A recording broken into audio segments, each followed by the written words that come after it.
And good Thursday afternoon. I'm Chief Meteorologist Chris White along with Meteorologist Scotty Powell. We're going to bring you up to date on a little bit of what we can expect in the week ahead. Yeah, Chris, we had a fairly warm day out there today. We seen temperatures in the mid 60s. I think we topped out around 65, 66 at the Morganton Airport, Hickory Airport. And Chris, tonight, what we've seen the past few nights has been some patchy, dense fog, and it looks like we're going to have another episode of that this evening into your Friday morning commute. It does. What we're showing here looks like more likely for fog in the morning, especially that morning commute. So we're expecting a lot of that around, especially patchy form, but we won't have to worry about it freezing too much because as we flip over, we could show you the temperatures tonight. We're only expecting them to get into we're going to call it the mid 40s before we rebound again tomorrow. Yeah, Chris, we had actually some higher clouds move in this afternoon. That's going to kind of cap off our cooling tonight, keep us a little bit warmer than we've seen the past few nights.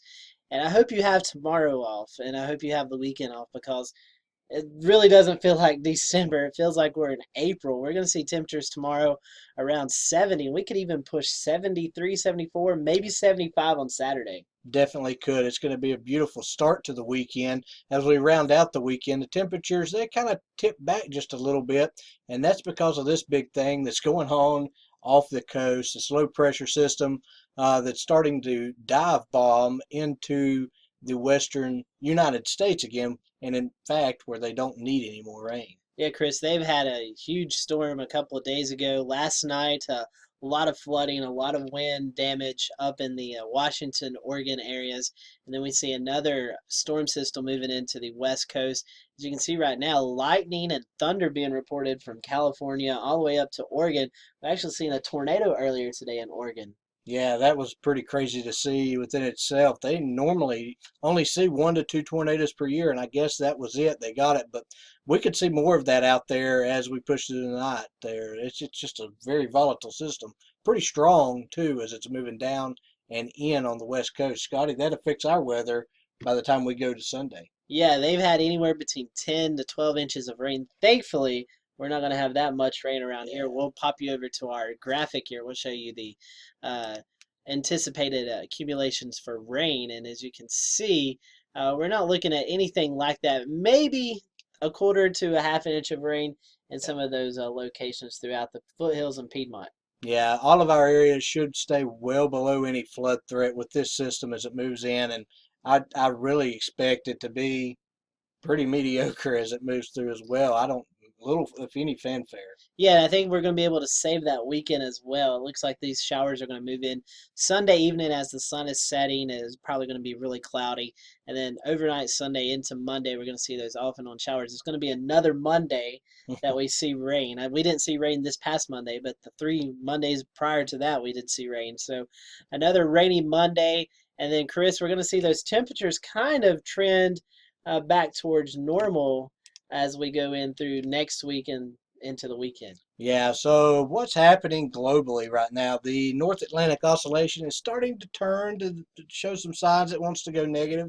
We're going to see if that actually happens or not, but if it does, and all signs point to a cold start to January, even the end of this month, as we look here at the 16-day outlook for the temperatures across the area, the highs on top, the lows on the bottom, and you can see clearly a downward trend in those temperatures, Scotty, going into next weekend. Yeah, and as you can see, Chris has got the cursor over Christmas Day, and everybody's been asking us. First of all, they've been saying, "Where's winter at?" Uh, Yeah. it, we've heard it. Everybody's heard it. Please do not give up on winter. Technically, winter hasn't even started till the 21st. Now, meteorologically speaking, it starts December 1st. But we've been saying December was going to be warm with the El Nino pretty strong.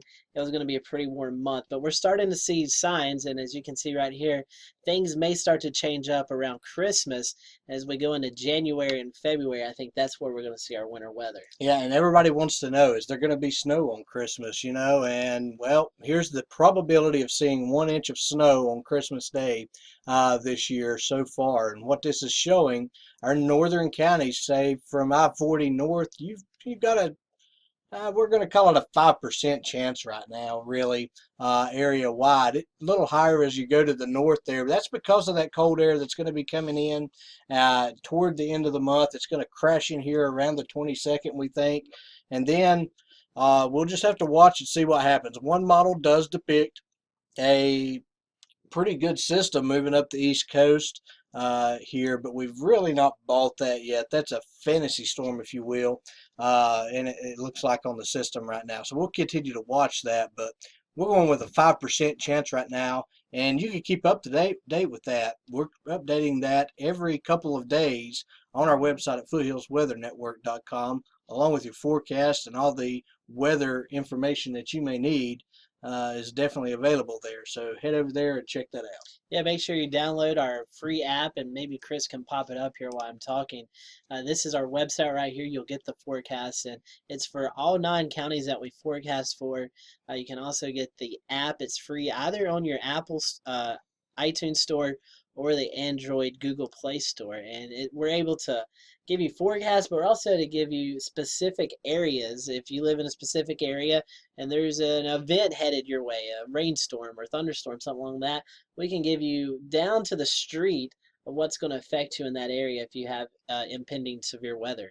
Yeah, we can section this off and you'll get warnings. If a warning's issued for your street level, we have the availability within our app to do that. So it's really handy. You've got to turn on those push notifications though. We don't blow them up. You don't get one hardly any unless there's weather unfolding across the area. We've had over 1,500 downloads already, so make sure you're out there sharing the word.